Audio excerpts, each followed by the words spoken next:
Good morning everyone. Today we are going to learn about circle. So first we know the definition of circle. A circle is a locus of point which moves in a plane in such a way that its distance from a fixed point is always constant. What do you mean by fixed point? The fixed point is called the center of circle and the constant distance is called its radius. So locus of point. What is the meaning of locus of point?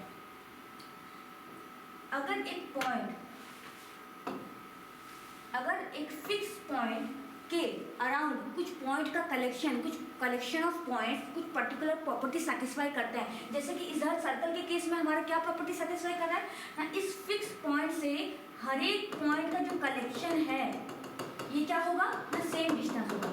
हर एक point का collection और distance क्या होगा, same होगा. तो यही जो sequence of points, कुछ सीक्वेंस ऑफ पॉइंट एक प्रॉपर कंडीशन को सेटिस्फाई करे, एक प्रॉपर्टी को सेटिस्फाई करे, तो उसको बोलते हैं क्या, लोकस ऑफ पॉइंट. तो क्या ना, सर्कल की सेंटर के अराउंड कुछ पॉइंट्स का कलेक्शन अगर ऐसे ये प्रॉपर्टी सेटिस्फाई कर करके मूव करें कि हर एक इस पॉइंट से हर एक पॉइंट का डिस्टेंस क्या होगा, सेम होगा, तो उसको क्या बोलेंगे, सर्कल बोलेंगे. इधर हम एक डायग्राम बनाए हैं. ये सर्कल का ये सेंटर के अराउंड ये फिक्स्ड पॉइंट का कलेक्शन है, बहुत सारे पॉइंट का कलेक्शन मिलकर हमारा ये सर्कल बना है.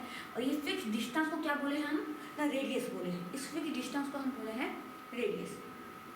तो मान लो अगर ये पॉइंट है P x, y, हमें पता है कि हम ये डायग्राम कहाँ से बनाए हैं, एक्स वाई प्लेन पे, 2D प्लेन पे बनाए हैं. तो 2D प्लेन पे हर एक point x coordinate y coordinate होता है, हर एक पॉइंट का कोऑर्डिनेट होता है x कोऑर्डिनेट y कोऑर्डिनेट.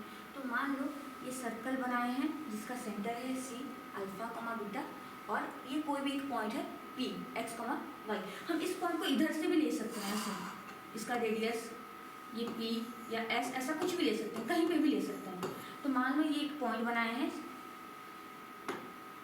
इसको मिटा देते हैं.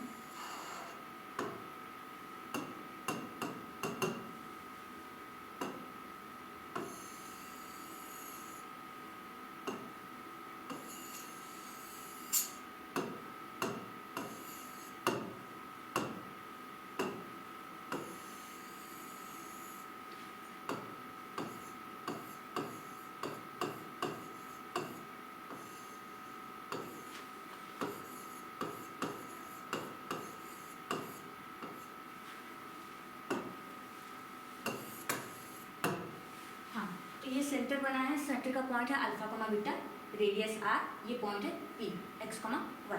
तो ये C से P का डिस्टेंस कितना है, r का डिस्टेंस होगा. ये r डिस्टेंस कुछ भी हो सकता है, 2 cm 3 cm कुछ भी cm के फॉर्म में हो सकता है.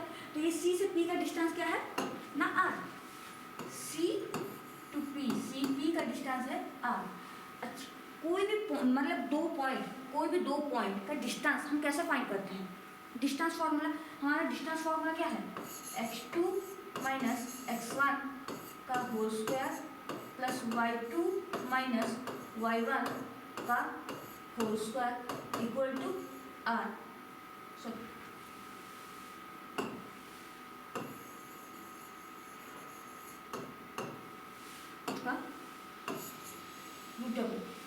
कोई भी दो पॉइंट का डिस्टेंस हम डिस्टेंस फार्मूला से ऐसे फाइंड करते हैं, x2 माइनस x1 का square plus y2 minus y1 का होल स्क्वायर.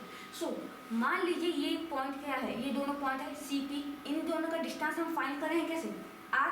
तो इन दोनों का डिस्टेंस कैसे होगा ना, x माइनस अल्फा का square plus y minus beta का स्क्वायर का root over.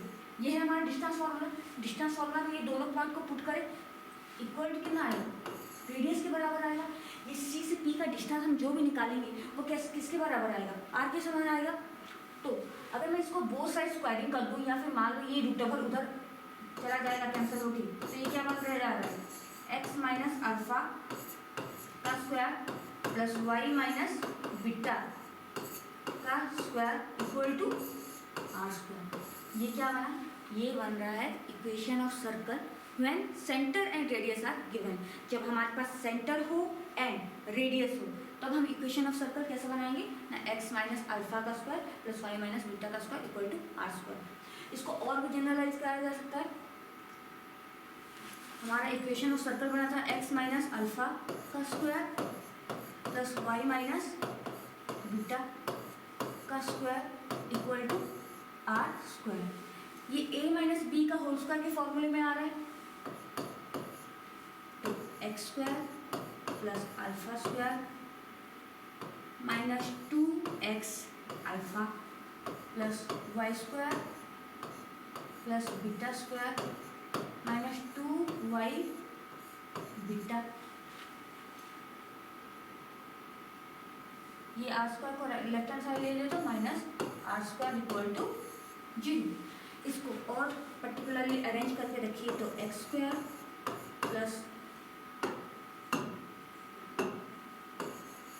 X square plus y square minus 2x alpha minus 2y beta plus alpha square plus beta square minus are square equal to 0। ये क्या बन रहा है? हमारा complete equation of circle, या फिर हम इसे बोलते हैं जनरल इक्वेशन ऑफ सर्कल। एक एग्जांपल लेके ट्राई करते हैं।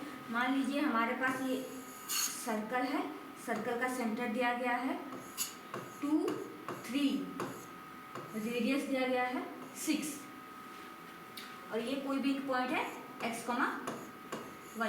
इसका नाम देते हैं s, इसका नाम देते हैं t। ऐसे दो पॉइंट्स हैं। अभी हम ये रेडियस और सेंटर की हेल्प से इक्वेशन ऑफ सर्कल कैसे फाइंड कर सकते हैं? हमारा ये क्या था? अल्फा बीटा था। इक्वेशन ऑफ सर्कल क्या था? x माइनस अल्फा का whole square plus y minus beta का whole square equal to are square. R क्या? रेडियस। तो इसी हिसाब से ये क्या बनेगा? x माइनस अल्फा क्या है? 2 का whole square plus y minus 3 का whole square equal to are square. R square क्या? 6 का स्क्वायर।